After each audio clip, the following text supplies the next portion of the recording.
Have you ever wondered if history is more than just a series of random events? What if it's actually one big, divinely orchestrated story, all leading up to a final, definitive chapter? Well, that's the core idea we're exploring today. We're going to dive into the life and mission of the Prophet Muhammad, all through the lens of Dr. Zaghloul El-Naggar's work, The Seal of the Prophets. So, in this explainer, we're going to break down Dr. El-Naggar's key arguments. We'll look at why he believes the final prophetic mission was not just important, but absolutely essential.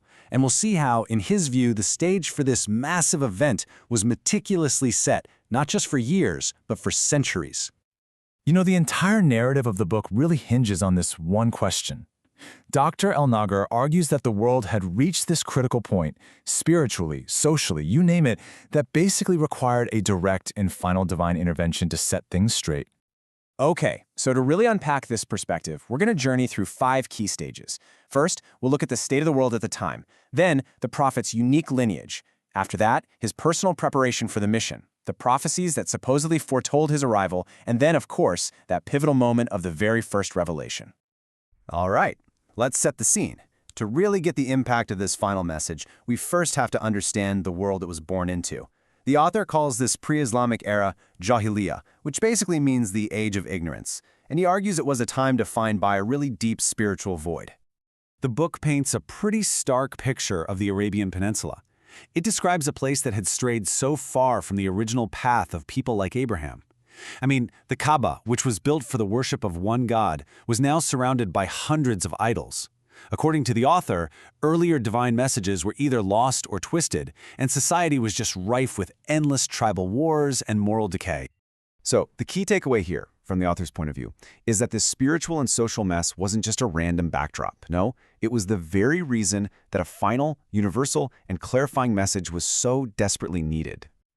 Now this sets the stage for the next piece of the puzzle. The author argues that the choice of who would be the final messenger was anything but random. In his view, it was all rooted in a divinely chosen lineage that had been preserved for this exact purpose. As you can see here, the author traces this direct line all the way back. It starts with Abraham and his son Ishmael, who built the Kaaba in Mecca. Fast forward centuries, and their descendants, the Quraysh tribe, are the guardians of that same house. And it's from the most honored clan within that tribe, Banu Hashim, that the Prophet Muhammad was born. And the author zooms in on a specific prayer made by Abraham thousands of years earlier in that same valley of Mecca. He sees it as a really key moment in this whole divine plan. Now this is what's so fascinating. The way the author frames this prayer, it's not just a request. It's presented as a kind of prophecy, a plea from the great patriarch that, centuries later, would be answered with the arrival of his own descendant, Muhammad. But this divine preparation, it wasn't just about bloodline. The author argues it was also about meticulously shaping the character of the person who would be trusted with this final, massive message. The book really emphasizes that long before he was a prophet, Muhammad's life was just a masterclass in integrity. Think about it. In a society that was full of problems, he was known by everyone, even his opponents, as the truthful and the trustworthy. He just naturally stayed away from all the idol worship around him and instead preferred to be alone, just thinking and reflecting. So the author's argument is that his life story itself is a major sign of his purpose. That impeccable character wasn't just a nice personality trait, it was the bedrock on which the credibility of his entire mission would be built. And the signs of his coming, according to the author, weren't just limited to his character or his family tree. The book also points to prophecies in earlier scriptures that he says foretold the arrival of a final messenger from Arabia. So the author points to this verse from the book of Genesis, and the key, according to his interpretation, is that Hebrew word Shiloh. He explains that this word can mean things like peace, tranquility, and security, and he sees this as a direct reference to the Prophet Muhammad and the message of Islam. This passage from Deuteronomy is another really big one the author highlights. He argues that the phrase "from among their brethren" points to the Ishmaelites, the Arab descendants of Abraham, who are the brethren of the Israelites. The prophecy talks about a prophet like Moses, someone who would get divine words put in his mouth and deliver a new law. So the crucial point the author is making is that these prophecies were meant to be a kind of bridge. They were there to connect the previous revelations with the final one, to help the followers of earlier prophets recognize the last messenger when he finally arrived.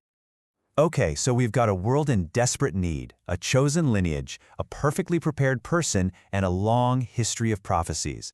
According to the author, all of this came together in one single world-changing moment that would literally alter the course of history forever. So for years, Muhammad had this habit of retreating to a small cave called Hijra, up in the mountains near Mecca. It was his quiet place, his sanctuary, away from all the noise and idol worship of the city. And at the age of 40, during one of these retreats, his lifelong search for truth reached its climax.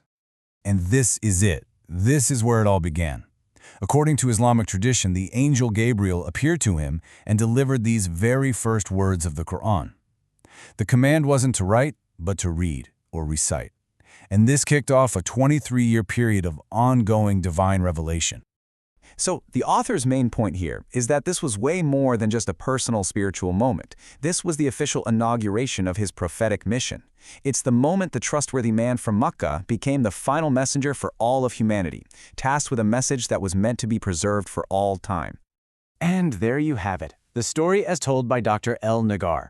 It's a really compelling narrative of divine preparation, suggesting a prophet's mission isn't just a random accident of history, but a meticulously planned event with deep roots in the past and huge implications for the future. And it kind of leaves us with a big question to think about. How does this way of looking at history and prophecy change how we see our own world today?